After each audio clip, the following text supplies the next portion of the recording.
Okay. Hello everyone, welcome and welcome back to our channel. This is Umesh Bhardwaj once again with all of you. तो आज जो अब paper देख रहे हैं ये प्रीवियस हमारा फिजिकल एजुकेशन पोस्ट कोड 87/20 का ही पेपर मैंने लिया है 2 अगस्त वाला फर्स्ट शिफ्ट का। और इसका आज हम करेंगे डिसिप्लिन 3 जो आपको यहाँ पर लिखा हुआ अभी दिखाई दे रहा होगा। इससे पहले हम discipline 1 and discipline 2 detailed explanation के साथ में कर चुके हैं और मुझे नहीं लगता कि इससे बेहतर एक्सप्लेनेशन या जिस तरीके से सॉल्यूशन मैंने दिया वैसे किसी ने कराया भी होगा।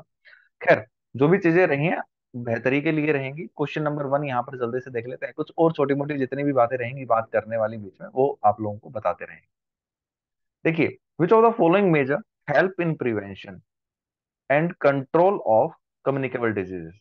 जो स्टेटमेंट हमें दी हुई है, क्या ये हमें कम्युनिकेबल डिजीज से बचा पाएंगे, हमें ये बताना है। कम्युनिकेबल डिजीज का मतलब दो इंसान है और ये डिजीज वाला इंसान है, ये एकदम फिट इंसान है। तो फिट इंसान डिजीज वाले इंसान के पास जाता है, हैंडशेक करता है और उसको बाद में कहीं ना कहीं ये लगता है कि यार मैं भी बीमार हो गया। तो कोई डॉक्टर बताता है कि आपको कम्युनिकेबल डिजीज हुई है, आप किसी ऐसे इंसान से मिले थे जिसको टीबी हो रखी हो, बहुत ज्यादा खांसी हो रखी हो, है ना। उससे मिले थे तो वो बोलता है कि हाँ भाई मैं मिला था। तो मिले थे तो भैया उससे आपको कम्युनिकेबल डिजीज लग गई, क्योंकि टीबी एक कम्युनिकेबल डिजीज है।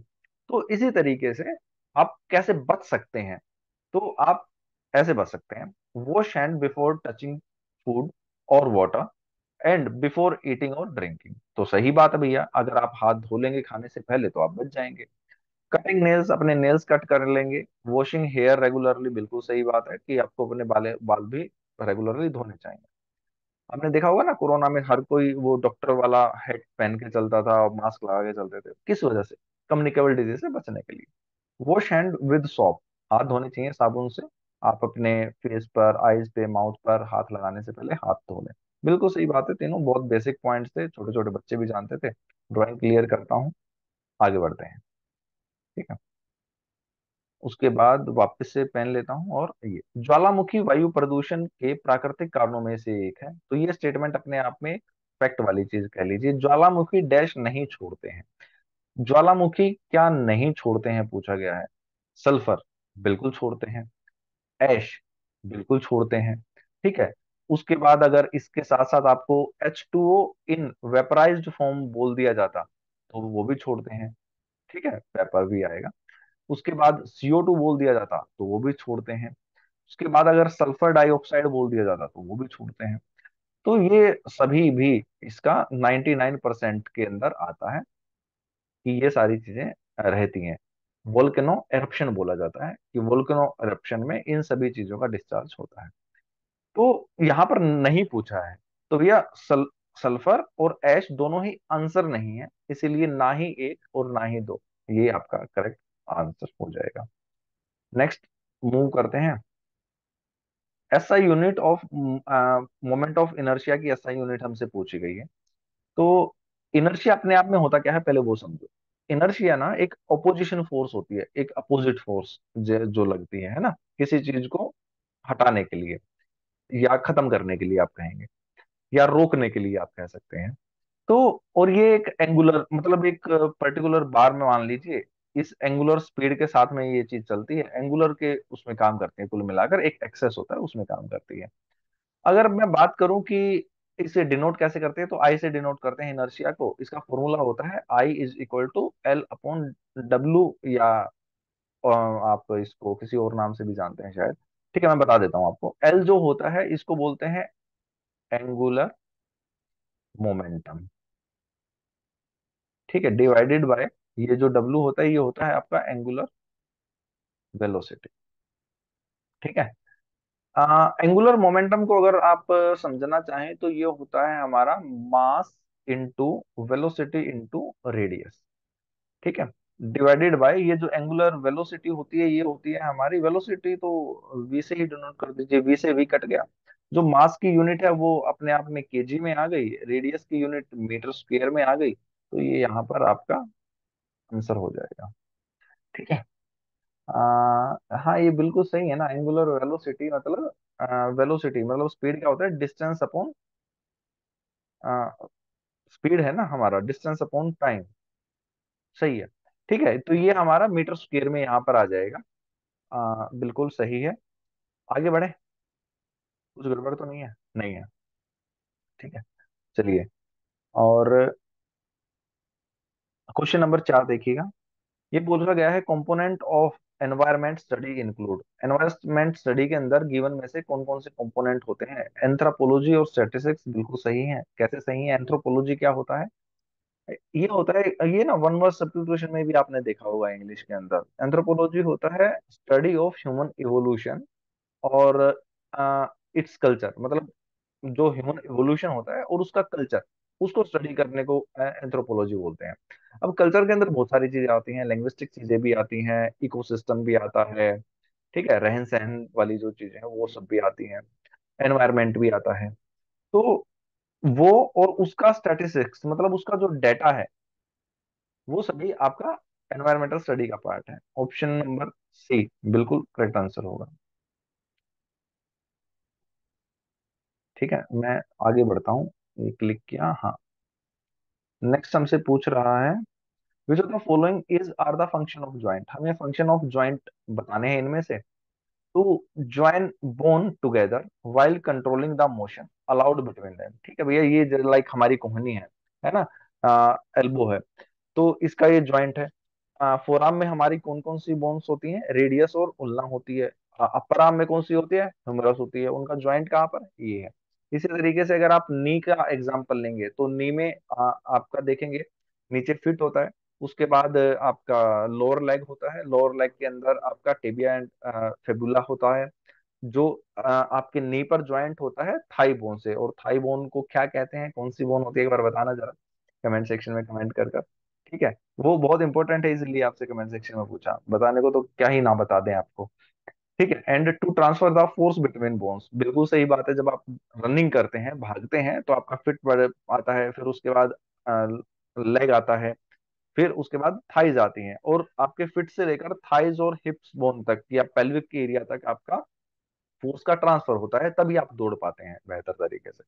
तो बिल्कुल सही है ये ऑप्शन नंबर बी। कुछ चीजें अंडरस्टैंडिंग बेस्ड हैं, कुछ चीजें आगे मतलब सीखने लायक है कि किस तरह से हम अटेम्प्ट करें। Combination is are not correct. Not correct वाली चीज पूछी हुई है।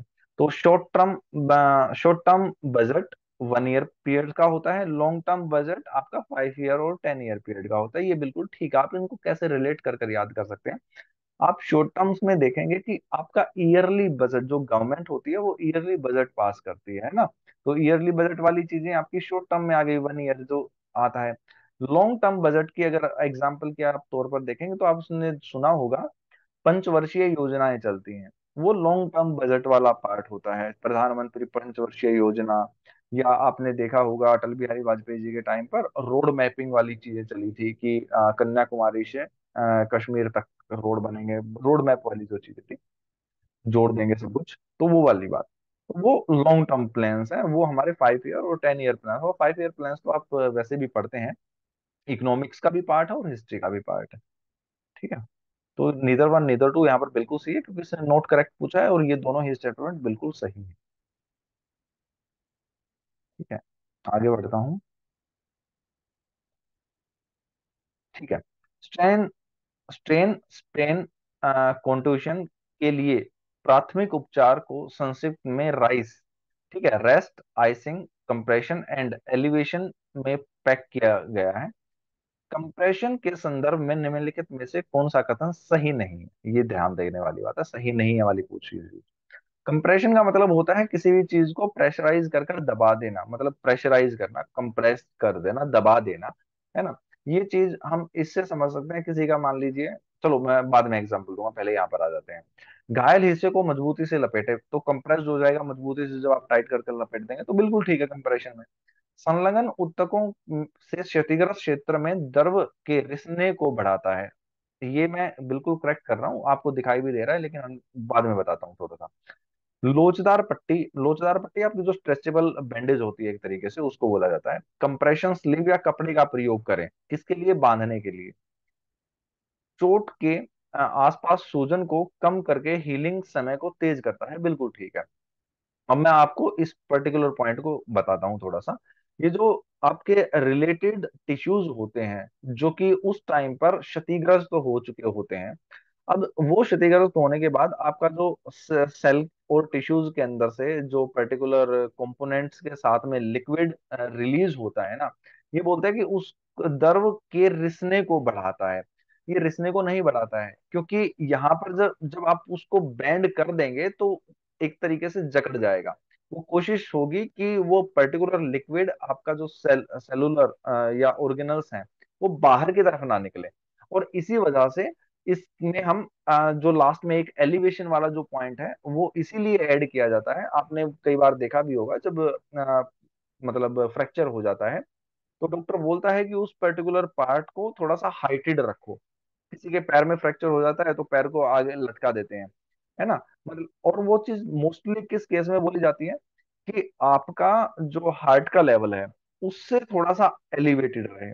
उससे एलिवेटेड क्यों रहे? क्योंकि जब प्रेशराइज होगा, ब्लड सर्कुलेट होगा, प्रेशराइज होगा, तो वो ब्लड वहां से पर्टिकुलर वो लिक्विड गेन ना करे, है ना, सूजन ना हो, आपका स्वेल ना करे। इसी वजह से तो ऑप्शन नंबर बी बिल्कुल ठीक होगा यहाँ पे। कंफ्यूज मत होना बिल्कुल भी चीजों को लेकर, कुछ डाउट रह जाए तो कमेंट सेक्शन ओपन है आपके लिए, कमेंट कमेंट सेक्शन में पूछ लेना। फिलहाल जो भी चीजें रहेंगी डिस्कस करके चलेंगे। रणनीतियों की योजना बनाने वाले प्रबंधकों को निम्नलिखित में से किसके बारे में ज्ञान और जागरूकता होनी चाहिए? अर्थव्यवस्था और सामाजिक, बिल्कुल ठीक है, बट कैसे है वो समझने की बात है। ये रणनीतियों की योजना मतलब और किनको बनानी है? प्रबंधकों को, मतलब जो मैनेजर या फिर एडमिनिस्ट्रेशन वाली जो टीम रहेगी उनको। अगर मैं यहाँ पर मैनेजर कंसीडर करके चलता हूँ तो मैनेजर्स जो स्ट्रेटेजीज प्लान करते हैं, तो वो स्ट्रेटेजीज प्लान करते वक्त उनको ज्ञान मतलब नॉलेज और जागरूकता मतलब अवेयरनेस होनी चाहिए। किन किन चीजों की? अर्थव्यवस्था बोले तो इकोनॉमिक वाले पार्ट की, और सामाजिक बोले तो सोशल पार्ट की होनी चाहिए समझ। अब पैसा कहाँ खर्च करना है, कितना करना है, कितना प्रोजेक्ट है, किसको कितना देना है, वो अर्थव्यवस्था का पार्ट आ गया। सामाजिक विकास कि जहां पर हम जिस प्रोजेक्ट पर पैसा लगा रहे हैं वो समाज के या मतलब सोशल कोहेशन के लिए कितना बेनिफिशियल है और किस तरीके से समाज उसमें रिलेट कर सकता है, टेक पार्ट कर सकता है, वो दोनों चीजों की समझ होनी चाहिए। इसीलिए ऑप्शन बी यहाँ पर करेक्ट है। ये चीजें मतलब एक एप्लीकेशन बेस्ड क्वेश्चन ज्यादा फ्रेम किए गए थे और इसी वजह से कैंडिडेट्स चूके भी कहीं ना कहीं, क्योंकि इतना डीप स्टडी नहीं की हुई थी, बिटवीन द लाइंस नहीं पढ़े हुए थे। ओके। डैश के लगभग बराबर मिश्रण वाली मिट्टी को दोमट मिट्टी कहा जाता है। भैया ये जो दोमट मिट्टी है ना, अब समझने वाला, अब आप समझ कर देखिए, एक फिजिकल एजुकेशन के अंदर ये क्वेश्चन डालने का क्या मतलब। आई बात समझ में? लेकिन कहीं ना कहीं आपका ग्राउंड रिलेटेड चीजें हो जाती हैं और ग्राउंड्स मिट्टी के ज्यादातर बने होते हैं, तो हो सकता है कि वहां से चीजों को रिलेट कर दिया गया हो। हुमस, गाद या स्लिट जिसे कहा जाता है, और बालू, ये दोमट मिट्टी ना इन तीनों से ही मिलकर बनती है, तो ऑप्शन नंबर डी बिल्कुल सही आंसर है। यहाँ पर अगर बात की जाए तो 40% स्लिट होती है मतलब गाद होती है, 40% बालू होती है, और ह्यूमस मतलब ह्यूमिडिटी जिस मिट्टी के अंदर रहती है ये 20% होती है। और माना जाता है कि जो दोमट मिट्टी होती है अपने आप में ये मतलब गेहूं के लिए बहुत ही बेहतरीन मिट्टी होती है। और ये अपने मतलब जो जितना इसका खुद का वेट होता है उसका 50% वाटर रिटेन कर सकती है, मतलब होल्ड करके रख सकती है। मतलब एग्जांपल के तौर पर अगर एक रफली आइडिया में समझना चाहें कि भाई 10 किलो अगर ये मिट्टी है तो ये अपने अंदर 5 केजी या 5 लीटर, सॉरी मैं कहना चाहूंगा, है ना, 5 लीटर पानी को होल्ड करके रख सकती है। ऑलमोस्ट हाफ हो गया 50% वाली चीजें। तो ये छोटी छोटी बेसिक चीजें हैं, इनसे रिलेटेड ये चीजें भी याद कर लीजिए, पढ़ लीजिए। ज्योग्राफी का पार्ट है अपने आप में। Question number 10। Aman is a physical education chairperson and he does not provide active leadership. मतलब ये जो अमन है ये एक्टिव लीडरशिप नहीं प्रोवाइड कर रहा है। एक्टिव लीडरशिप का मतलब कि वो मतलब एक्टिवली टेक पार्ट नहीं कर रहा किसी चीज के अंदर, है ना, मतलब जो भी डिसीजंस होते हैं या कुछ काम होता है, ही बिलीव्स, उसका मानना है that problem will solve themself, कि प्रॉब्लम जो है वो अपने आप ही सॉल्व हो जाएगी इफ गिवन टाइम, अगर उसको एक उचित समय प्रोवाइड किया जाए, दिया जाए तो। This statement describes which tradition, theory और philosophical and theoretical managerial orientation. तो हमें बताना है कि जो इस मैनेजर का या जो इस अमन भाई साहब का जो ये सोचना समझना है, वो कौन सी थ्योरी से रिलेट करता है, कौन सी थ्योरी से मेल खाता है। गिवन ऑप्शंस आपके पास है। लेजर लेजेस एंड फेयर करके ये थ्योरी है, ये इससे बिल्कुल मेल खाता है, ऑप्शन नंबर वन बिल्कुल सही हो जाता है। लेकिन आपको पता तो हो कि ये अपने आप में होती क्या है। देखिए, डेमोक्रेटिक तो आपको पता है, डेमोक्रेसी इंडिया के अंदर है, तो डेमोक्रेटिक से आप वाकिफ होंगे कि इसके अंदर जो लीडर होता है और जो उसके अंडर काम करने वाले वर्कर्स होते हैं, सब मिलजुल कर काम करते हैं। लीडर सलाह लेता है अपने वर्कर्स से, वर्कर्स भी अपने पॉइंट्स ओपनली रख सकते हैं लीडर के सामने। एक तरीके से डेमोक्रेटिक वाली चीजें होगी। अथॉरिटेरियन वाली चीजें कि एक जो लीडर है वो हर चीज की अथॉरिटी अपने पास रखता हो, उसको वर्कर से कोई मतलब नहीं है, वो क्या सोचते हैं क्या समझते हैं, उनका डिसीजन क्या होगा, कैसे काम करेंगे, बस उसको काम से मतलब है। लीडर अपना काम करेगा, अपने तरीके से करेगा, फाइनल डिसीजन अपने पास रखेगा, अपने ही हिसाब से चीजें लेकर चलेगा। अब बात आती है laissez faire. Laissez faire का एक तरीके से मैं मतलब आपको समझाने की कोशिश करूं। मान लीजिए कि कोई लीडर है, उसने कोई टास्क दे दिया कंप्लीट करने को। जैसे इसने यहाँ पर एक मतलब एक सिचुएशन बेस्ड बनाई चीजें कि भाई टाइम दीजिए, चीजों में अपने आप हो जाएंगी। मतलब छोड़ दिया चीजों को एक तरीके से, है ना, कि भाई वर्कर्स कर रहे हैं नहीं कर रहे हैं तो कोई बात नहीं यार, थोड़ा टाइम ले ले, आराम से कर, हो जाएगी चीज। वो कह रहे हैं वर्कर्स की नहीं हो पा रही है, अरे कोई बात नहीं, थोड़ा और टाइम ले ले, समझ के कर, हो जाएगी। इन चीजों की वजह से टाइम बहुत बढ़ जाता है, प्रोडक्टिविटी नहीं आ पाती टाइम के कंपैरेटिवली, अगर चीजें समझी जाए तो। और वर्कर्स के अंदर लीडर के लिए अपने आप में वो सेंटिमेंट्स नहीं क्रिएट हो पाते, यार ये तो हमारे साथ में एक्टिवली पार्टिसिपेट ही नहीं कर रहा है, कुछ हमें बता ही समझा ही नहीं रहा है, सब हमें ही किए जा रहे हैं। तो ये कुछ इन चीजों के ड्रॉबैक्स भी हैं। ठीक है, तो सभी चीजें बताएंगे समझाएंगे। मैं इवन सच बताऊं, मैं सोच रहा हूँ कि आपको प्रॉपर क्लासेस मैं स्टार्ट कर दूं, और अगर वो पेड भी होंगी तो मैं पेड भी कर दूंगा। मतलब क्योंकि मैं चीजों का ना बहुत प्रोडक्टिव लेकर चलना चाहता हूँ अब। जब मैं चीजें स्टार्ट कर रहा हूँ, मेहनत कर रहे हैं, तो अगर उन चीजों का ओपन प्लेटफॉर्म पे कुछ रिजल्ट नहीं मिल रहा ना, तो मैं सोच रहा हूँ उनको पेड कर दो। उससे बस इतनी ही चीजें होंगी कि हमारी अपनी मेहनत हमें दिखेगी थोड़ा सा आगे बढ़ती हुई। दूसरे साथ साथ कि जो लोग कनेक्टेड हैं और जो लोग वाकई में इन चीजों को तो अच्छा समझते हैं, मानते हैं, वो बेहतर तरीके से आगे बढ़ पाएंगे। और हम भी मतलब टारगेटेडली उन लोगों पर पर्सनल तौर पर काम कर पाएंगे साथ मिलकर। ठीक है, और रिजल्ट बेहतर होगा कुल मिलाकर। मेन फोकस उस पर है कि सिलेक्शन होना चाहिए। Which of the following statement is are not correct. Not correct वाली चीजें आ जाती हैं। In classroom setting teacher requires perfect communication. जब एक टीचर क्लासरूम के अंदर बच्चों से कोऑर्डिनेट कर रहा है तो उसका कम्युनिकेशन स्किल बेहतर होना चाहिए। एंड वेयर एज, और बाकी जो है ऑन द स्पॉट खेल के मैदान में, मोर परफेक्ट डिमोन्स्ट्रेशन स्किल। जो एक फिजिकल टीचर है उसका कुल मिलाकर ये रिलेट किया गया है कि अगर एक फिजिकल टीचर का कम्युनिकेशन बेहतर ना हो, तो उसका मेन काम है कि वो उसका ग्राउंड पर स्किल्स उसकी बेहतर हो, वो बच्चों को सही से सिखा पाए। सिखाने के लिए डिमोन्स्ट्रेशंस करने पड़ेंगे, है ना, तो वो बेहतर होने चाहिए, ना कि कम्युनिकेशन स्किल पर इतना ध्यान देना चाहिए। और क्लास में जब सिखाने की बात आए तब कम्युनिकेशन स्किल बेहतर होना चाहिए। तो ये स्टेटमेंट बिल्कुल सही है। A physical educator must be an expert demonstrator. मतलब वो एकदम कि आपको कुछ करके दिखाना है, कि भैया आप डेमोन्स्ट्रेशन करके दिखाओ, तो आप करके दिखाओगे तो वो उसमें एक्सपर्ट होना चाहिए। ऐसा नहीं है कि बातों का ही खेल खेलता रहे और करने के टाइम पर उसको कुछ भी ना आए, वो चीजें नहीं होनी चाहिए। ठीक है, तो ये बिल्कुल सही है। और क्लासरूम टीचर को एक परफेक्ट कम्युनिकेटर होना चाहिए, क्योंकि उसको अपनी बातें समझानी है, डिलीवर करनी है। तो ये दोनों ही पॉइंट्स बिल्कुल सही है। इसने पूछा है कि कौन सा सही नहीं है, तो ऑब्वियस सी बात है ये दोनों सही है, तो निदर वन निदर टू आंसर हो गया। ठीक है, चलो आगे बढ़ता हूँ। क्वेश्चन नंबर 12 यहाँ पर पूछा गया है। डैश को शामिल करने वाले सेट ड्रिल कमांड विधि से पहले शुरुआत में प्रदर्शन, अवलोकन और उपगणना। मतलब शुरुआत में प्रदर्शन बोले तो आप परफॉर्मेंस दे रहे हो, अवलोकन बोले तो आप एक तरीके से एनालिसिस कर रहे हो, उपगणना का कैसे बताऊं मैं, क्या ही इसका होता है। अभ्यास के मूल्य पर जोर देते हैं, ये शायद मतलब मेरा जो मानना है, क्योंकि मुझे ये सही बताऊं ठीक से ना ही ये चीज समझ में आई, ना ही सेंट्रल कमांड मेथड वाली चीज मुझे समझ में आई। तो लेकिन ये जो पर्टिकुलर चीजें दी हुई है और को शामिल करने वाले जब यहाँ पर लिखा है इसने, तो मुझे पता चला कि ये जो शायद बनाने वाले लोग हैं या थिंकर्स हैं, जो इस पर्टिकुलर सेंट्रल कमांड विधि को पास करते हैं। और ये तीनों ही यहाँ पर सही हैं। तो इस क्वेश्चन की डिटेल मुझे आप बता देना अगर आपको ठीक से पता हो, वरना मैं अगली कुछ क्लासेस में इसको अच्छे से आपको क्लियर भी कर दूंगा, कोई दिक्कत नहीं। हाँ, कहीं ना कहीं तो चीजें मिल ही जानी है, ऐसी कोई बात नहीं। क्वेश्चन नंबर 13 की बात कर लेते हैं। When the torque created by the active muscles on either limb at a joint is in the direction opposite the rotation of the limb that dash occur eccentric constant contraction। बिल्कुल सही है।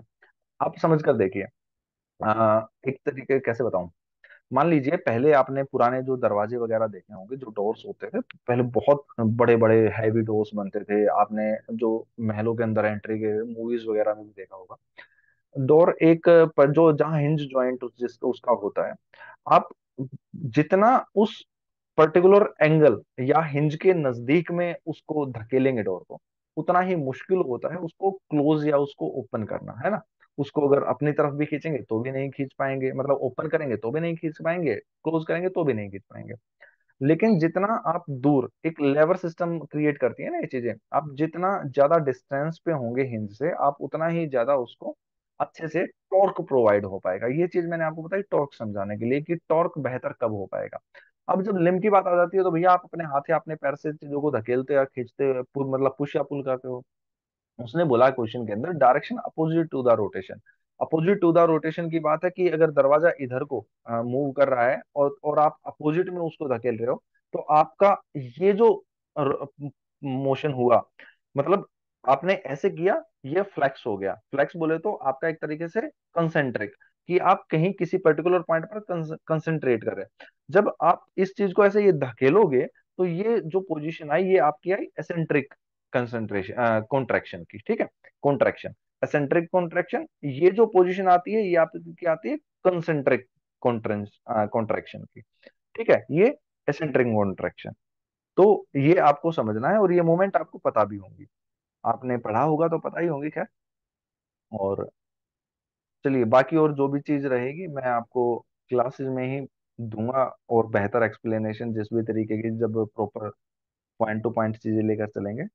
Which of following is are the basic step in the budget preparation process. तो भैया budget के अंदर जो अभी पीछे हमने बजट डिस्कस किया था कि भाई शॉर्ट बजट और लॉन्ग बजट वाली चीज है, तो उसमें प्लानिंग होती है, कोऑर्डिनेशन होता है, प्रेजेंटिंग होती है, अप्रूविंग होता है। क्योंकि बजट ऐसे ही तो पास नहीं हो जाते, ऐसे ही तो अप्रूव नहीं हो जाते, तो अप्रूवल वाली चीजें हो गई। स्टार्टिंग में पॉलिसीज बनाते वक्त प्लानिंग भी की होगी। अब कौन से डिपार्टमेंट के अंडर काम होना है, उनके बीच में कोऑर्डिनेशन भी हुआ होगा।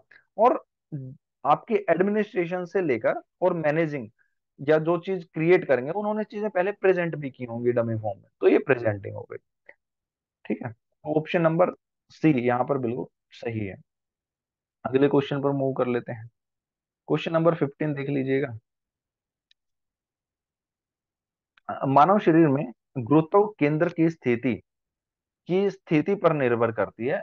तो लिम्ब यहाँ पर बिल्कुल सही आंसर। देखिए, गुरुत्व स्थिति मतलब आपका जो सेंटर ऑफ ग्रेविटी, अब अगर मैं आपको बोलूं कि सेंटर ऑफ ग्रेविटी आपके नेवल पर होता है, मतलब बोला जाता है ह्यूमन बीइंग का सेंटर ऑफ ग्रेविटी नेवल पर होता है।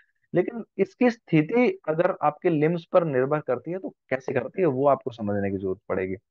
मान लीजिए आप हेड स्टैंड कर रहे हैं, है ना, या आप हैंड स्टैंड कर रहे हैं, या आप कोई कैलिस्थेनिक एक्सरसाइजेज कर रहे हैं, या एक और बेहतरीन एग्जांपल मैं देता हूँ आपको। मान लीजिए आप ट्रेन की जो पटरी होती है, जो रेल्स होती हैं, उसके ऊपर मान लीजिए आप चल रहे हो, है ना।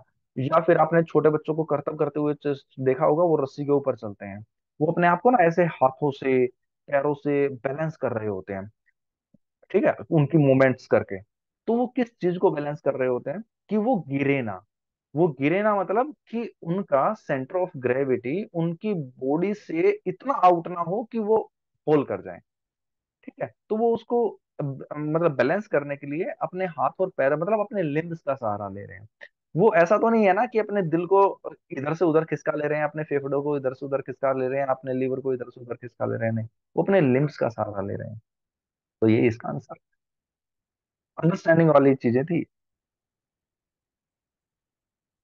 क्वेश्चन देखिए, question number 16, which of the following is are the significant model of organizational effectiveness. ये मॉडल ऑफ ऑर्गेनाइजेशनल इफेक्टिवनेस अपने आप में मैनेजमेंट के अंदर बहुत, मतलब अच्छा टॉपिक है।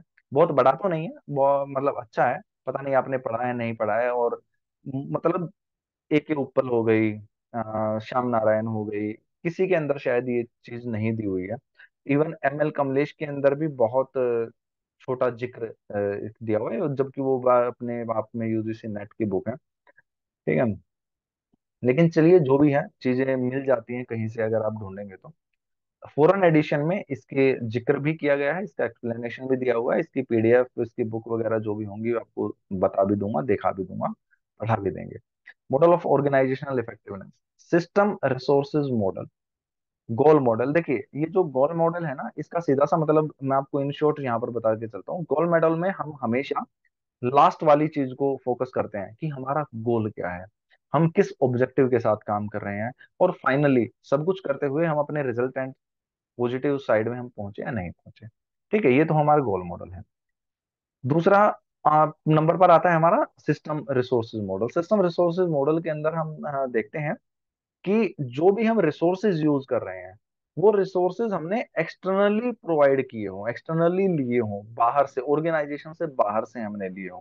कुल मिलाकर कि उसके अंदर हमारी ऑर्गेनाइजेशन या जो हम काम कर रहे हैं, उनका कुछ भी ना लगकर हम बाहर से चीजें उठाएं और अपने लिए प्रॉफिटेबल बनाएं एक तरीके से। जब बात करते हैं प्रोसेस मॉडल की, तो प्रोसेस मॉडल के अंदर हम चीजें देखते हैं ट्रांसफॉर्मेशन वाली, कि हम कितनी चीजें ट्रांसफॉर्म कर पाए। हमने रॉ मटेरियल लिया या रॉ चीजें ली और उससे हम कुछ चीजें बेहतर बना पाए। ये ट्रांसफॉर्मेशनल मॉडल होता है एक तरीके से। इसको स्पोर्ट्स में कैसे काम करते हैं जब बाद में पढ़ेंगे तब देखेंगे।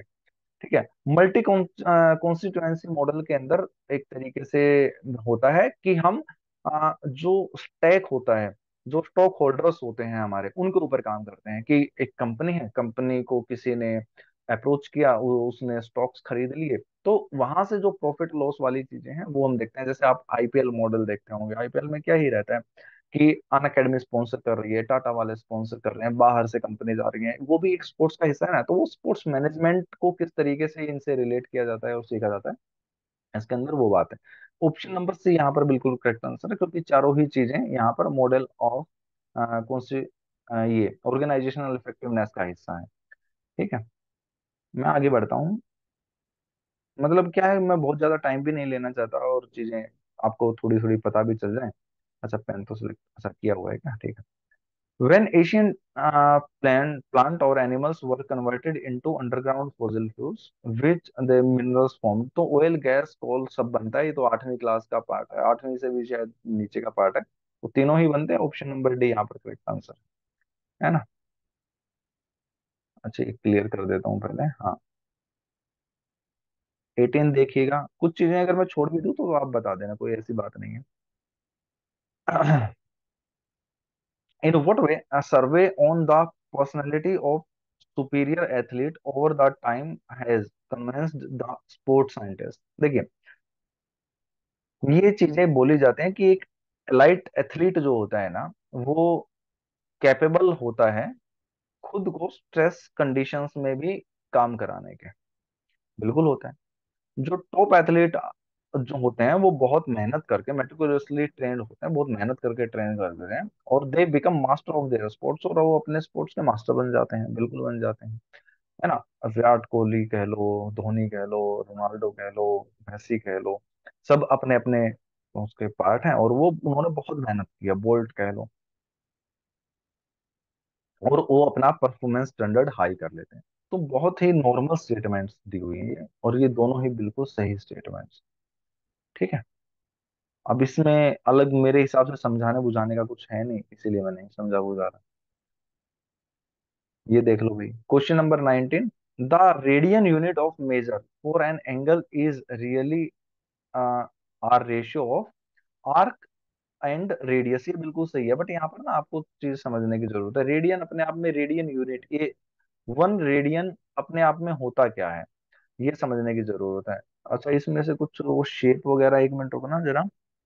चलो मैं ऐसे ही बना देता हूँ, शेप पता नहीं यहाँ से सिलेक्ट होंगी या नहीं होंगी, कैसे आएंगी कैसे नहीं आएंगी। मान लीजिए ये एक सर्कल मैंने बना दिया, और ये इसका सेंटर है, ये इसकी रेडियस है, ये भी इसकी रेडियस है, ये सेंटर है, ये रेडियस आर है, ये भी रेडियस आर हो जाएगी, और ये जो यहाँ से लेकर यहाँ तक की आर्क है,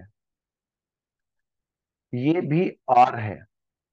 आई बात समझ में? मतलब ये साइड और ये साइड, जब आर्क की लेंथ रेडियस के इक्वल होती है, तो वही रेशियो हमारी क्या कही जाती है, वन रेडियन कही जाती है। ये वाला point, ठीक है। तो ये आप समझ लीजिए, बस इतना ही यहाँ पर समझने की जरूरत है, क्योंकि ये क्वेश्चन भी आपका पुट हो सकता है direct. Why do we use energy, हम एनर्जी यूज क्यों करते हैं? हाउस होल्ड काम में करते हैं, एग्रीकल्चर में करते हैं, प्रोडक्शन ऑफ इंडस्ट्रियल, ये मतलब क्या ही क्वेश्चन था, मुझे समझ में ही नहीं आया। ठीक है कि किस तरीके से ये रिलेट कराना चाह रहा है, बट हाँ, घर में भी एनर्जी यूज होती है, एग्रीकल्चर में भी होती है, और इंडस्ट्रियल गुड्स में भी होती है, चाहे वो आदमी की एनर्जी कह लो, चाहे वो आप मशीनों की एनर्जी कह लो, या किसी भी तरीके की कह लो। So that's all for the today. मैं खत्म करूंगा वीडियो, और मैं कोशिश करूंगा जल्दी ही कुछ चीजें आपके साथ शेयर करने की। और मैं सच बताऊं, टू बी वेरी ऑनेस्ट, कुछ उन्हें छुपाने वाली बात नहीं है, मैं चाह रहा हूँ कि मैं कुछ पेड कोर्सेज ले आऊं, पर्टिकुलरली जिसके अंदर आपको इंग्लिश कराई जाए, जिसके अंदर आपको मैथमेटिक्स कराया जाए, जिसके अंदर आपको फिजिकल एजुकेशन कराया जाए, कुछ पार्ट आपको रीजनिंग वाला कराया जाए, और कुछ जीएस की के पास जो मेरे अपने बनाए हुए नोट्स हैं, या मतलब वो तो शेयर करने ही वाली बात है, उसमें कुछ पढ़ाना सिखाना वाली बात तो होती नहीं है ना, तो बर्ग लगाने वाली बात नहीं है, बोगस वाली बात नहीं है, ऑथेंटिसिटी वाली बात है। जो चीज आती है, जो चीज सिखा सकते हैं वही देंगे, और डेफिनेटली सिलेक्शन की तरफ सोच कर देंगे। सिर्फ खाना पूर्ति करने वाली बात बिल्कुल भी नहीं होगी। बाकी आप चीज अपने यहाँ हिसाब से देखते रहिए, समझते रहिए, जो भी चलेंगी। हाँ, अपडेट मैं जरूर कर दूंगा 2-3 दिन पहले, ठीक है? चलिए, मैं मिलता हूँ नेक्स्ट वीडियो में, तब तक के लिए ख्याल रखिए, खुश रहिए, बाय। टेक केयर, मैं ये सेशन ओवर कर देता हूँ यहाँ से। ओके।